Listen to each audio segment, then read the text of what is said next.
think a good one is literally like, you could do it in half guard, you could do it in half butterfly, you can do it in closed even. And it's basically just looking for this top arm. Let's go this way. So usually I like to get it when they come up for an underhook. So I'll come up for an underhook and I kind of like shift my body to sort of kill their underhook. So like if I just let them get it completely, like it's much harder to get it from here. So when I see them shoot the underhook, kind of like drop back, like my shoulder line drops back to almost their hip. And now it kind of kills the underhook and it sets me up really well because now I have a chest wedge here and I can start looking for this corner right here. So that's basically all I'm doing. So he'll come up with the underhook, I'll sort of like block, and then I get a Kimura right here.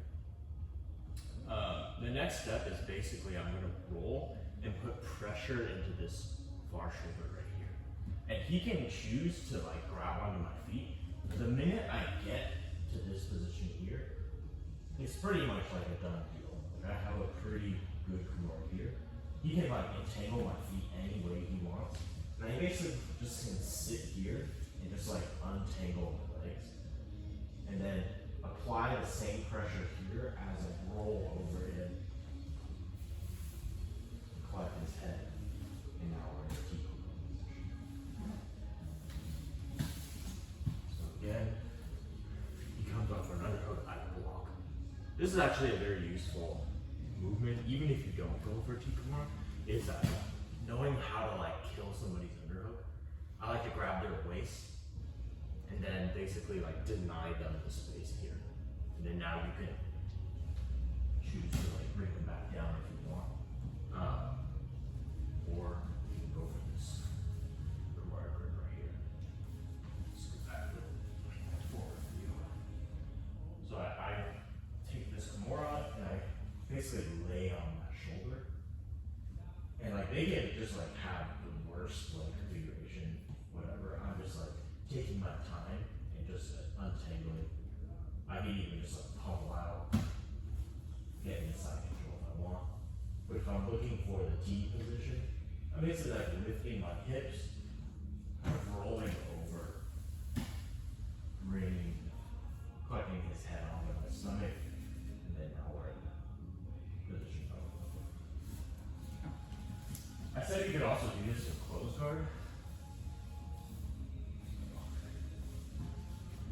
Obviously, it requires a little more timing to get like this Kimura grip right here because he won't be looking for an underhook.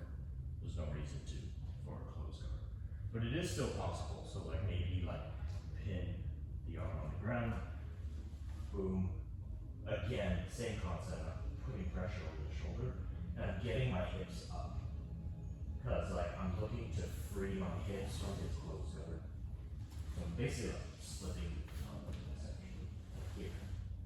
So even if he tries to hold me in, like using his legs as well, like I'm basically just like taking my time, putting pressure to the shoulder, and eventually using my legs to get up again, rolling over the head.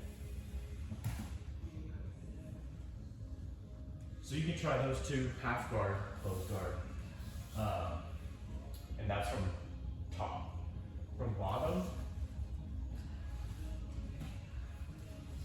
any kind of guard that you pursue here, like a half guard, maybe even reverse state of diva, there's always the option of what I call this a far arm Kimura here. So once I get this, immediately I'm gonna punch to this hip pocket here. And what this does essentially is this Kimura is one, breaking his posture, and two, like when I punch it into his hip, it almost like, when I start to do this move, it kind of like punches his arm across the center line. So he has no weight of base over here. You'll see that like your partner basically falls into the T Kimura. So I'll get my Kimura and I look to free my feet. And then I'm basically just gonna do a roll. And Frank basically falls into the T.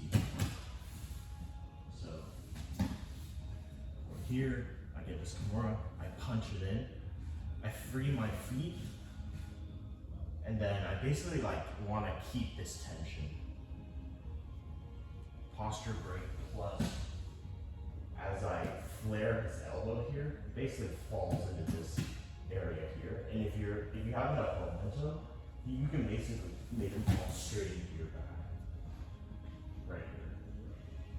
Then you can take the back here.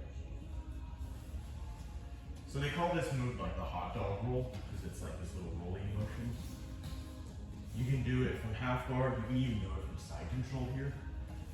As long as you're able to free your legs from this.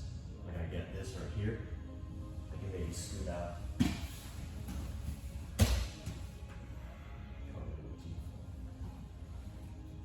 So anytime you have that, you can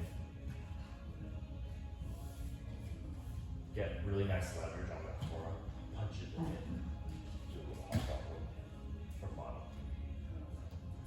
Any questions? That movement when you kill the underhook of the chest, Yeah. from half arc, how much time do you have to do that, or how late can you do that?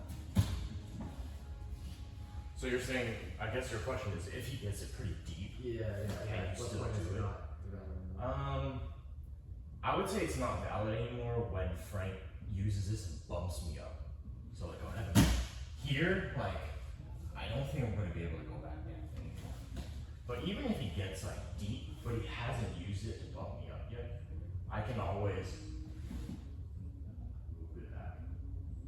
And this is annoying because now it's like, before he's bumped me, I can like, just move back. You're just moving down Yeah, the shoulder. and now he can't really use it. I basically shifted my weight so he can't use that underhook.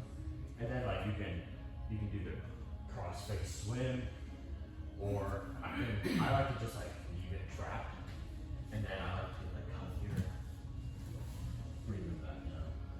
There are a number of ways to bring it back down, but now he can't really use it to bump me over. So like, we're here, you guys see underhook, try to bump me over. It's not very strong. So I would say like the last moment that you can probably do it is once they bump your way forward like that, it's really hard to go back. You probably have to switch to something else. Like I almost have it as like a automatic reaction. So like when someone goes for that underhook, like I'm here, it's like it's almost like a reaction at this point. And then I actually use it to step over and just get close. Yeah, play around.